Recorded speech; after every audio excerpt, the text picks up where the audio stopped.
Hello guys, good morning. Good morning everyone. Nandito na po kami sa loob ng ulit ng barko. Papunta na kaming Batangas guys. Ayan guys.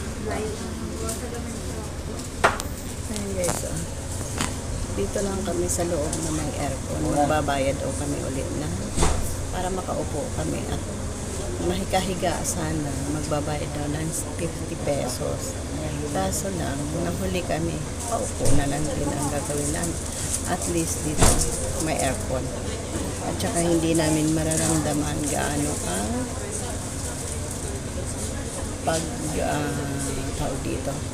Ang alon kapag nasa loob ng aircon. Okay, so, maganda dito. Nahuli kami. Papunta na po tayo ng Batangas, guys.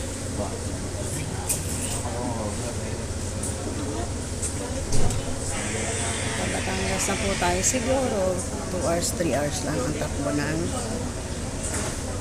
barko na po. Siguro bago mag 5 nandan sa Batangas na kami. So, umaga, nandun na rin kami sa Alabang. Bababa na ako ng Alabang guys. Kaya hanggang dito lang guys. Panoorin nyo lahat ang aking pag-uwi. Thank you very much.